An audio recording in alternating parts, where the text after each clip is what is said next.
Le Crédit Mutuel Nord-Europe présente l'agenda.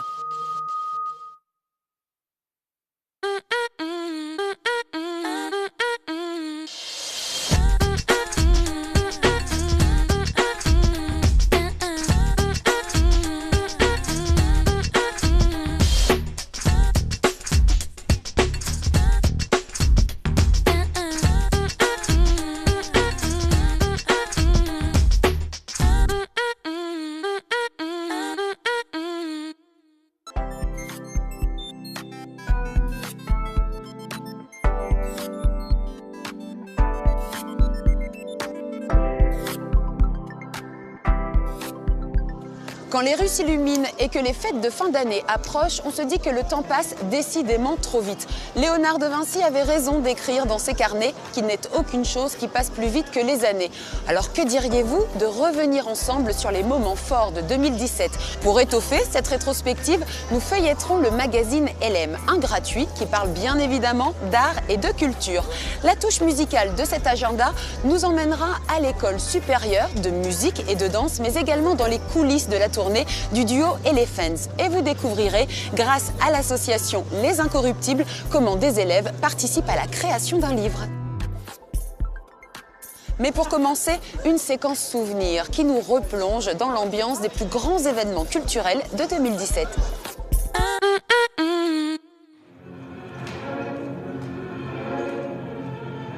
Opéra, musée, lieu de création.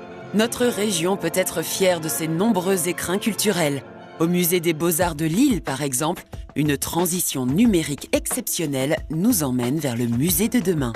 On va chercher vraiment le meilleur pour que la distance réelle et symbolique entre l'objet et le visiteur soit tout à fait la plus petite possible à l'issue de cette rénovation. L'idée, c'est vraiment d'apporter ce qui pourrait manquer à la visite en fonction davantage sans doute de ce que le visiteur attend. Nous vous en reparlerons très vite, tout comme du Louvre-Lens qui, du haut de ses 5 ans, accueille déjà des expositions d'envergure internationale.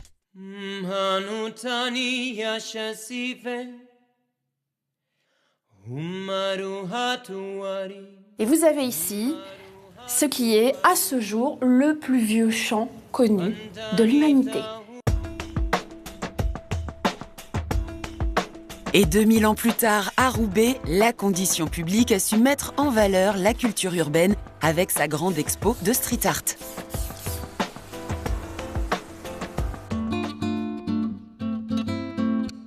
Des murs de Roubaix au parc du Lam, l'art contemporain est sorti de sa réserve pour retrouver la lumière du jour, comme le Kiss de Denis Oppenheim qui vient d'être restauré.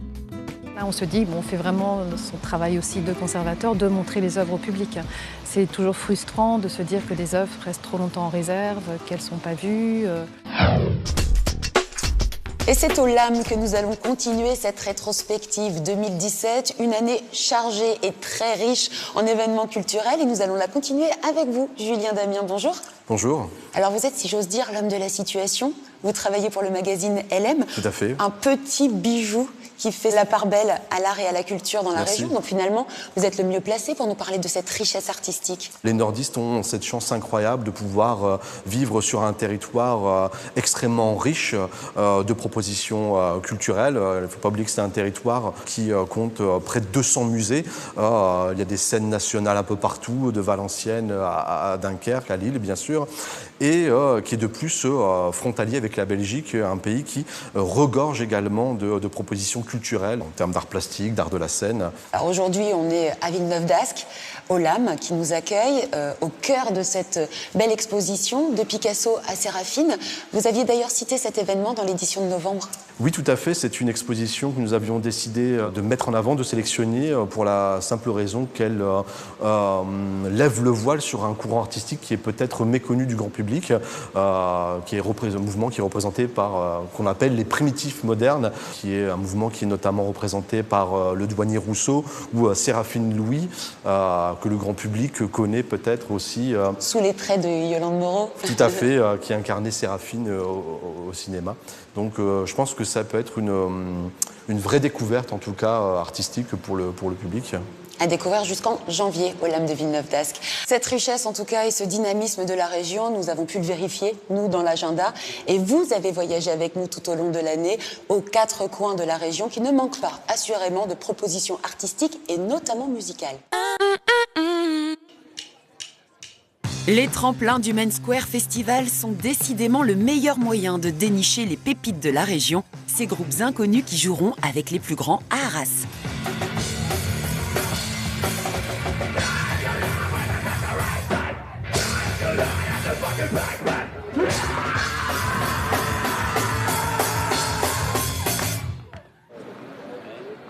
Beaucoup plus à l'est, l'année 2017 nous a offert la magnifique Society à Reims, un très beau festival de musiques actuelles et d'installations sonores surprenantes.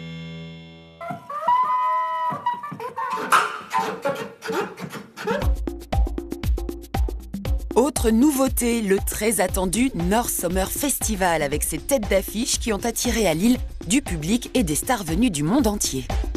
Ça fait combien de temps que vous faites la queue?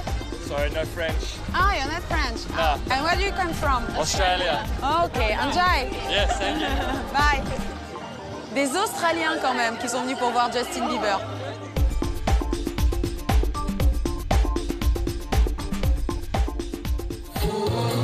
Les stars de l'électro, elles, se sont retrouvées au Touquet Music Beach, qui s'annonce déjà comme un nouveau festival incontournable.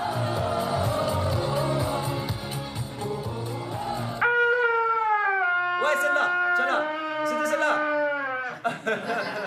Mais les Hauts-de-France savent aussi célébrer la musique classique, avec notamment le magnifique projet Demos, qui forme un orchestre symphonique avec 115 enfants de la métropole lilloise.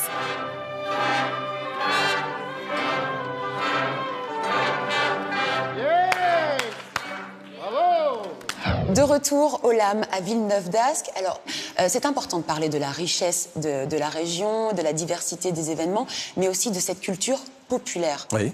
Ça, c'est aussi la démarche de LM, votre magazine? Alors, il s'agit pour nous, avant tout, de trouver un équilibre entre les propositions, que ce soit des sujets peut-être classiques, et puis d'équilibrer cette proposition, de la mettre en tout cas en rapport avec des sujets peut-être plus pop culture. On peut très bien développer, l'interview de Jean-Claude Casatsu à côté d'une interview d'un rappeur comme Romeo Elvis, par exemple. De ne pas se moquer du lecteur, c'est ça l'importance. Ça fait partie d'ailleurs, le fait que ce soit gratuit, ça permet de rendre encore plus accessible la culture? Effectivement, c'est un moyen d'offrir sur un plateau la culture, comme je le disais, en respectant le lecteur, en lui offrant un objet qui soit à la fois graphiquement intéressant, c'est-à-dire qu'il y a une véritable importance qui est accordée à l'aspect esthétique du magazine comme au contenu. Avant de se quitter, Julien, mettez-moi en appétit pour l'édition 2018, janvier 2018. Vous allez parler de quoi dans LM?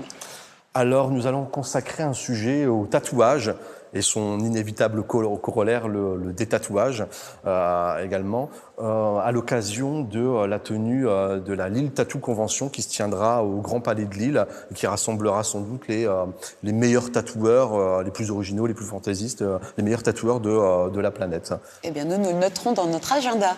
Merci beaucoup, Julien. Merci à vous.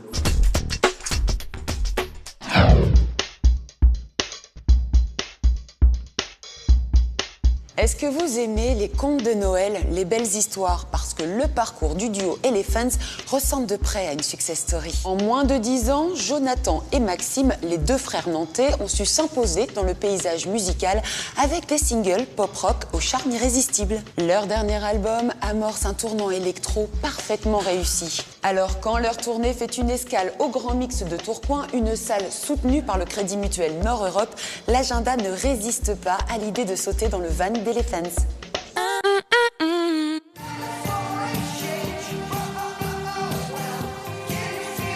Cette musique, c'est Time for a Change d'Elephants. Nous étions avec le groupe des frères Verlezen lors de son passage dans les Hauts-de-France. On est au Grand Mix à Tourcoing ce soir. Il y a toujours une ambiance assez dingue. De toute façon, dans le Nord, les gens sont généreux, ils ont envie, quoi.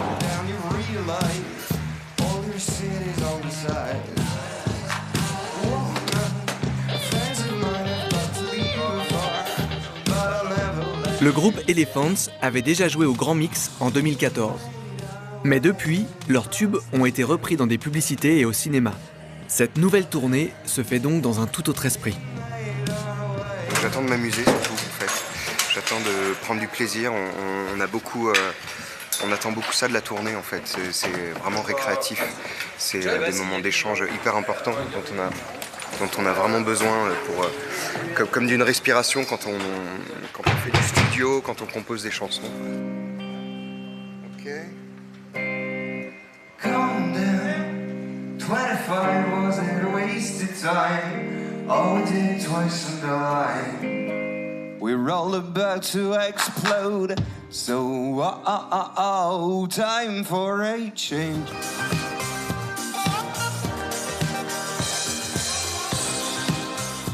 Les deux frères se sont isolés pendant presque 2 ans pour créer leur nouvel album. Parmi les gros changements, il y a beaucoup plus de chansons en français. Les chansons en français n'ont pas du tout la même couleur que les autres. C'est plus impudique, c'est un peu plus sensuel parfois. C'est assez attractif, une fois qu'on a fait tout un album avec des chansons en anglais, de se dire ok, si on allait un peu plus loin, si on s'accordait un tout petit peu de se livrer, c'est une manière de se présenter un peu aussi. Cherchant des histoires dans un lieu parfait pour les amants morceaux. Les jambes nues jaillissent des rideaux. On se voit dans l'œil des Marlboro. We're in a freak show. Everyone adores. No one is ever shy. You never say goodbye. So don't you take it slow. No one is ever shy. You never say goodbye.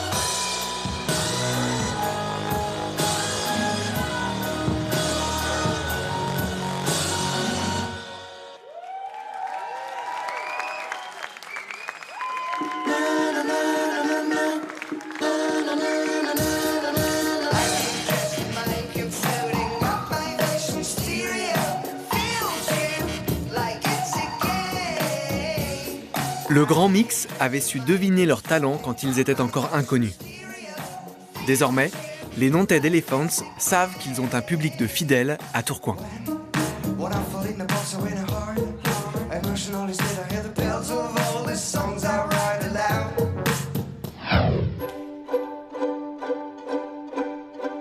L'agenda vous emmène à présent à l'École supérieure de musique et de danse des Hauts-de-France. C'est le seul établissement de la sorte au nord de Paris et c'est l'écrin idéal pour les futurs musiciens professionnels.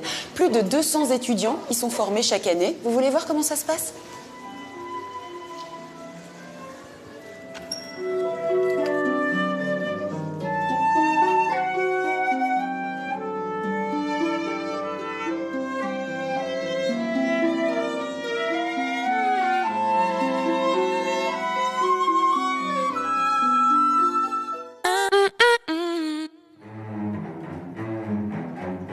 Que faire après le bac quand on veut devenir musicien ou danseur professionnel ? À Lille, l'École supérieure de musique et de danse accueille environ 140 étudiants, hébergés au cœur même du conservatoire pour un cursus de 3 ans. On y entre sur concours après une sélection rigoureuse. En première année de musique, ils sont par exemple 20 élus pour 140 demandes environ. Une élite qui s'écoute avec délice au fil des classes. 1, 2, 3, 4, 1, 2, 3, pam. Il faut remonter un peu plus au talon pour avoir l'énergie sur l'accent. On y va? Encore une fois? 1 et...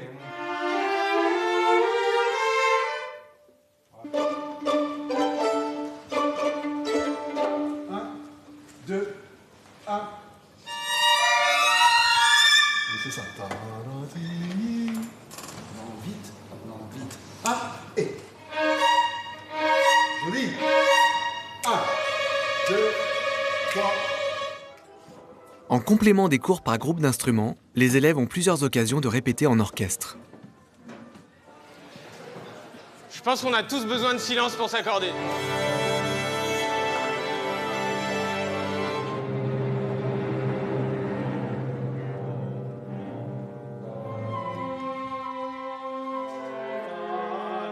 C'est un orchestre qui s'appelle L'Air de Rien, qui est un orchestre qui regroupe des étudiants de l'ESMD de Lille et du Conservatoire Rayonnement Régional de Lille.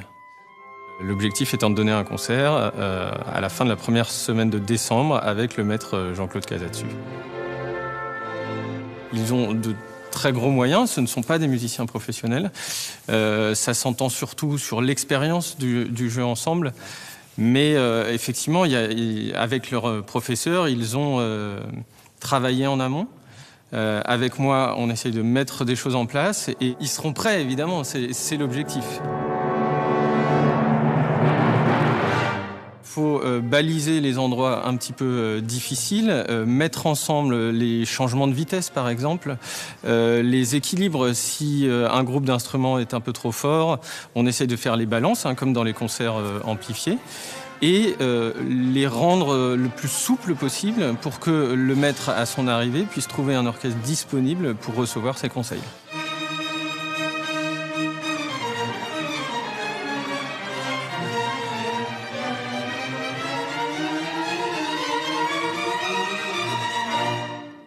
Il y a un sentiment de progresser, et puis justement dans le fait de répéter beaucoup dans la semaine, juste avant le concert, on a vraiment un travail qui se fait, une compréhension de la musique aussi.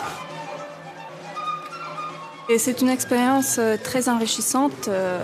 C'est un orchestre qui a un niveau professionnel, donc on a l'opportunité de travailler vraiment dans des conditions professionnelles avec des professeurs et des chefs de très haut niveau. Souhaitons à ces élèves d'arriver à vivre de leur passion pour la musique classique, si exigeante et si intemporelle.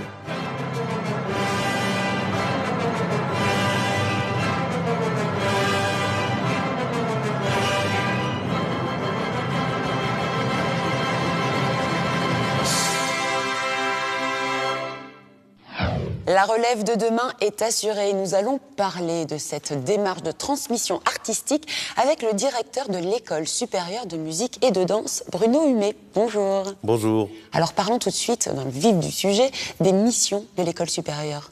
Alors les missions sont multiples. Cette école supérieure a été créée en 2010 pour faire suite à la réforme de l'enseignement supérieur culture de 2008. Et les missions, c'est déjà de permettre une cohérence territoriale plus importante. C'est aussi des missions évidemment de service public de l'enseignement supérieur. L'adéquation aussi à l'emploi, puisque effectivement c'est l'une des missions essentielles de l'école que de travailler sur l'insertion professionnelle de ces jeunes artistes ou jeunes enseignants. Donc accompagner et former le musicien, le danseur à se produire sur scène ou à enseigner, c'est une bonne définition finalement de l'école supérieure.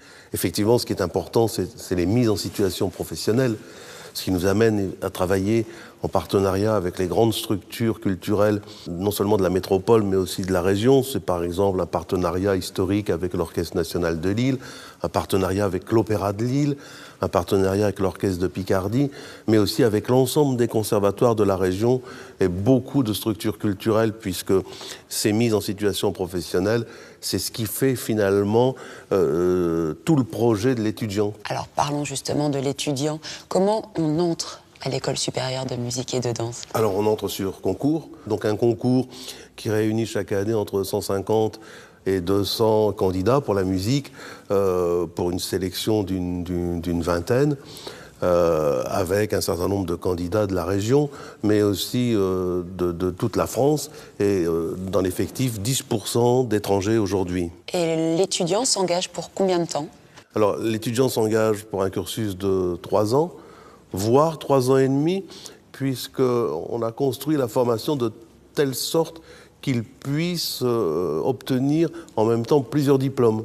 Donc le diplôme national supérieur professionnel de musicien, le diplôme d'état de professeur de musique, pour ce qui concerne les musiciens et les danseurs, mais aussi une licence, puisque nous avons construit un partenariat avec l'Université de Lille qui permet à nos étudiants de pouvoir obtenir au bout de ces 3 années ou 3 ans et demi une licence, leur permettant ensuite de pouvoir enchaîner éventuellement sur un master de recherche ou sur un master dans une école supérieure culture en Europe ou en France comme Paris et Lyon. Et durant ces 3 ans, les étudiants vont pouvoir du coup se produire sur scène. Qui dit mise en situation professionnelle, dit production devant public. Avec un chef, évidemment, un chef invité. Et quel chef cette année, puisque c'est Jean-Claude Casatsu qui, avec beaucoup de générosité, accepté de prendre en charge donc, cette formation. Et je crois que pour ces jeunes étudiants, c'est 83 musiciens, de 13 à 25 ans, puisque la moyenne d'âge de cet orchestre, c'est une vingtaine d'années. Ça peut être un élément fondateur pour la suite de leur parcours. Merci beaucoup, Bruno Humé. Merci à vous. Dans l'agenda, nous aimons les belles histoires et nous les mettons en avant comme celle de l'association Les Incorruptibles. Son but est de donner envie aux enfants de lire de vrais livres. Le mois dernier, les élèves ont découvert la sélection officielle et depuis quelques semaines, certaines classes ont la chance d'échanger avec un auteur et participent à la conception de son livre. Direction Creil. Le collège Jules Michelet de Creil participe au prix des Incorruptibles. Les élèves vont voter pour leur livre préféré, choisi dans une sélection adaptée à leur niveau. Mais les 4e C ont aussi la chance d'échanger avec un romancier en cours d'écriture. Alors on va vous projeter au tableau le message que l'auteur nous avait envoyé, vous vous rappelez, la semaine dernière, qu'on vous avait lu rapidement à la fin de l'heure. On vous avait demandé de réfléchir. Mouna, on t'écoute. Bonjour à tous les 4C du collège Jules Michelet. Je profite de ce message pour vous poser une petite question. Que pensez-vous du personnage principal, Samantha? En toute franchise, bien sûr. À très vite, David Moitié. D'accord. Alors qu'est-ce qu'on pourrait dire à David Moitié sur le personnage de Samantha, si on devait réfléchir à une réponse à sa question?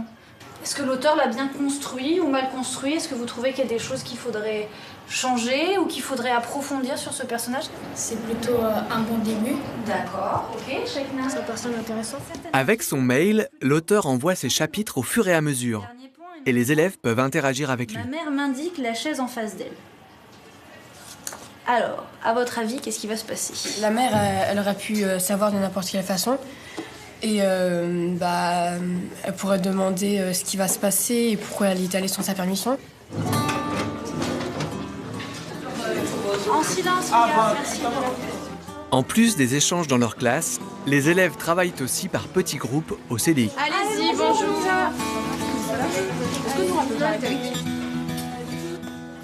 C'est une classe qui n'est pas forcément facile, c'est une classe qui n'est pas scolaire, mais alors pas du tout. On était un peu dubitative au début avec Madame Lointy, on s'est dit mais est-ce que ça va les intéresser, est-ce que ça va les accrocher? Et la semaine dernière, quand on a rédigé le message de réponse, de présentation de la classe et de réponse à l'auteur, la première chose qu'ils nous ont dit, c'est on est hyper fiers de participer à ça, on est hyper fiers d'être les lecteurs en avant-première de ce livre et on est fiers que Monsieur Moitié nous ait choisi, nous 4e C de Creil. Le chapitre 6 qui veut un long chapitre. C'est les nouveaux chapitres. Ce sont les nouveaux chapitres. Une femme merveilleuse. Est-ce que vous voulez celui-là? Il est un petit peu long et vous êtes 4. Mohamed, vous prenez ça? Allez, ça marche. Du coup, le travail scolaire, c'est souvent décevant pour eux. C'est une mauvaise note, ou c'est des difficultés, ou c'est quelque chose qu'on ne comprend pas. Et là, d'être fier de ce qu'ils font, je pense et par rapport à la lecture et à l'écrit en plus, c'est d'autant plus important. J'en déduis que nous partageons cette chambre. Les formalités d'inscription à l'Institut n'ont duré que quelques dizaines de minutes. Oui, ça veut dire quoi, néophyte? Alors, un néophyte, c'est quelqu'un qui découvre quelque chose, qui est ignorant dans une matière. Par exemple, je sais pas, vous êtes néophyte dans l'art du cirque. Vous n'y connaissez rien au cirque. Petit brainstorming, on note au tableau vos idées pour ensuite... Noémie, merci. Pour ensuite créer un texte qu'on pourra envoyer à l'auteur. D'accord. Là, je pense qu'ils ne se rendent pas compte qu'ils travaillent. Mine de rien, ils lisent en fait. Ils lisent et ils râlent pas. Et ils aiment ça, même d'une certaine manière. Ils participent, ils ont envie. Donc ça dédramatise un petit peu l'écrit, ça dédramatise le livre.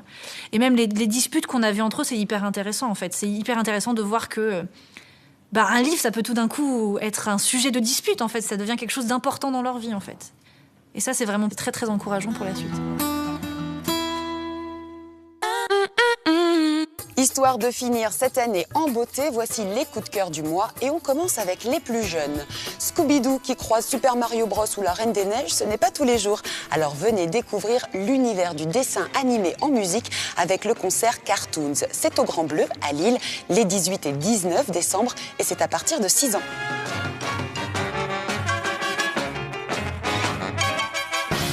5 ans, c'est l'âge du musée du Louvre-Lens. 5 ans déjà que ce bâtiment de verre a ouvert ses portes au cœur de la ville de Lens. Pour marquer cet anniversaire, le musée a proposé une très belle semaine de festivités. Elle s'est terminée il y a quelques jours, mais rien ne vous empêche pendant les vacances de Noël de redécouvrir la Galerie du Temps. Vous cherchez une belle idée de cadeau à mettre sous le sapin? Alors pourquoi pas un billet pour une soirée au Grand Théâtre Gérard Philipe à Calais. On y joue Le jeu de l'amour et du hasard de Marivaux le 20 janvier. Vous êtes sûr de faire plaisir avec ce classique de comédie.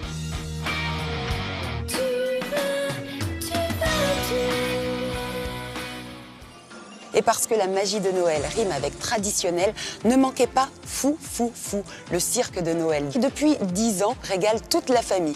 2h15 de spectacle avec 14 numéros sélectionnés dans les plus grands festivals mondiaux. Voilà, l'édition 2017 touche à sa fin. Avant de se retrouver l'année prochaine, je tiens à remercier toute l'équipe de l'Agenda qui, telle une armée de petits lutins, vous a offert de très beaux reportages. Merci également aux intervenants qui ont accepté notre invitation. Et surtout, merci à vous, les fidèles de l'émission. On se retrouve l'année prochaine et très belle fête de fin d'année.